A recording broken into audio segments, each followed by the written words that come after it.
ये तिरंगा सिर्फ एक झंडा नहीं है, ये हमारी पहचान है, हमारी आज़ादी की सांस है। पर क्या तुमने कभी सोचा, वो आज़ादी आई कैसे? कितने टूटे थे घर, कितने बिछुड़े थे अपने, और कितनों ने हंसते हंसते फांसी का फंदा चूम लिया था, ताकि हम आज चैन से जी सकें।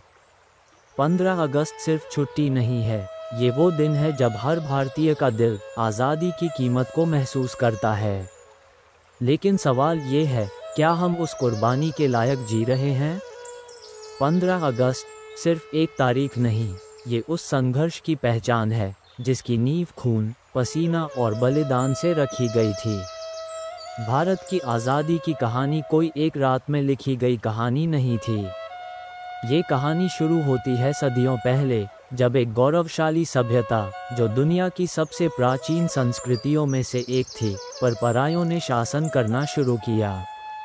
ब्रिटिश शासन से पहले भारत एक समृद्ध राष्ट्र था। यहाँ की भूमि सोने की चिड़िया कहलाती थी। यहाँ के ज्ञान, विज्ञान, योग, संस्कृति और व्यापार की गूंज दूर देशों तक पहुँचती थी। लेकिन फिर शुरू हुआ गुलामी का वो अध्याय, जिसने भारत की आत्मा को जकड़ लिया। ईस्ट इंडिया कंपनी के व्यापारियों के रूप में आए अंग्रेज धीरे धीरे हमारे देश पर कब्जा जमाते गए। उनकी नीति थी डिवाइड एंड रूल, और इसी नीति के तहत उन्होंने भारत को जाति, धर्म, भाषा और क्षेत्र के नाम पर बांट दिया। ब्रिटिश शासन में भारतवासियों पर अत्याचार आम बात थी। कर प्रणाली इतनी कठोर थी कि किसान अपनी ज़मीनें खो बैठते थे। उद्योगों को बंद कराया गया ताकि भारतीय बाजार केवल ब्रिटिश सामान से भरे जा सकें। शिक्षा व्यवस्था ऐसी बनाई गई कि भारतीय अपने ही इतिहास, संस्कृति और भाषा से दूर हो जाएं। लेकिन इसी अंधेरे में कुछ ऐसी चिंगारियां उठीं जिन्होंने आज़ादी की लौ जलाई। 1857 का पहला स्वतंत्रता संग्राम, इसे भारत का पहला विद्रोह कहा गया। मंगल पांडे ने अंग्रेजी सत्ता के खिलाफ जो गोली चलाई, वो भारतीय स्वतंत्रता की पहली गूंज थी। इसके बाद एक कई क्रांतिकारी इस लड़ाई में कूद पड़े। कोई कलम से लड़ रहा था, कोई तलवार से।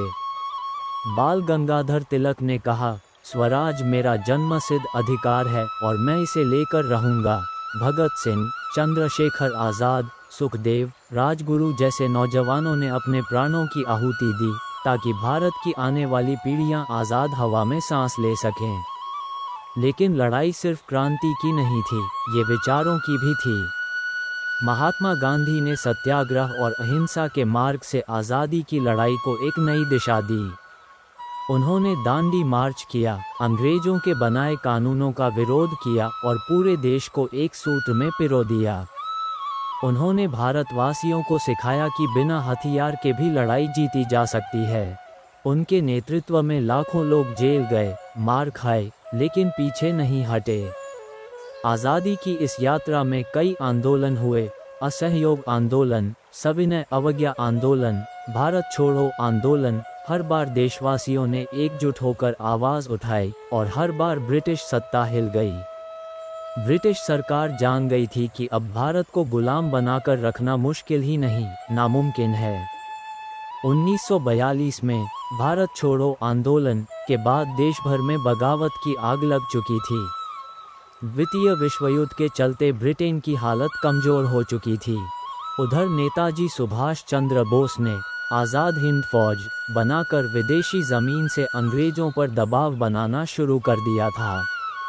एक तरफ गांधी की अहिंसा, दूसरी तरफ नेताजी की क्रांति और तीसरी तरफ आम जनता का संकल्प, ये तीनों मिलकर अंग्रेजी हुकूमत की नींव को हिला चुके थे। और फिर आई वो ऐतिहासिक सुबह 15 अगस्त 1947 की। रात 12 बजे जब पूरा भारत सो रहा था, तब पंडित जवाहरलाल नेहरू ने संसद भवन में खड़े होकर ट्रिस्ट विद डेस्टिनी भाषण दिया। भारत आज़ाद हुआ, लेकिन आज़ादी एक बड़ी कीमत के साथ आई, देश का विभाजन। लाखों लोगों ने अपने घर खोए, जानें गंवाईं, परिवार बिछुड़ गए। पाकिस्तान बना और भारत बंटा, लेकिन भारत के लोगों ने हार नहीं मानी।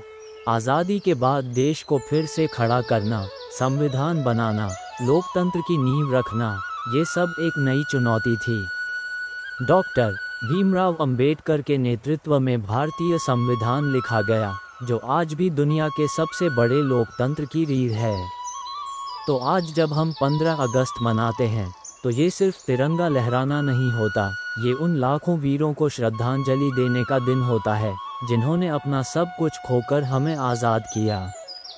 ये दिन हमें याद दिलाता है कि आज़ादी कोई तोहफा नहीं, ये संघर्षों से अर्जित की गई विरासत है।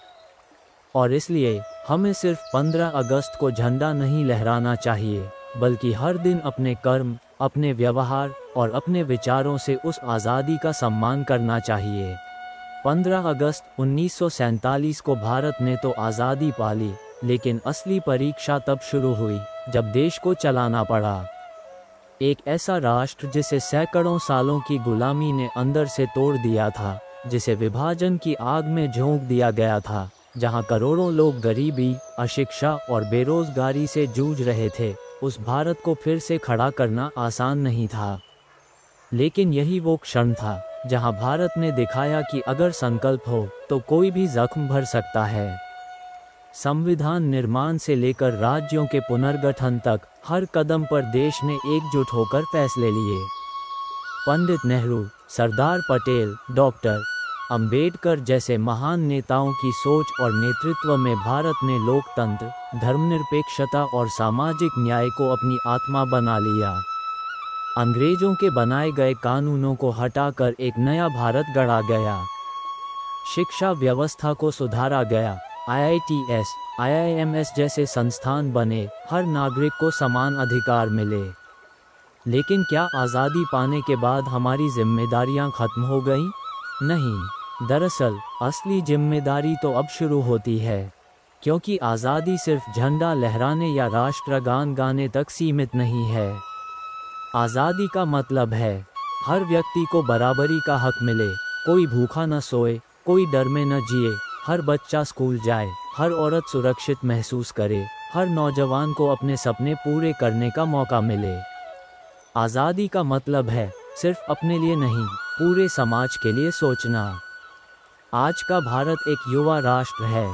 हमारी 60% से ज़्यादा आबादी 35 साल से कम उम्र की है। ये युवा शक्ति अगर सही दिशा में लगे तो भारत को फिर से सोने की चिड़िया बनने से कोई नहीं रोक सकता।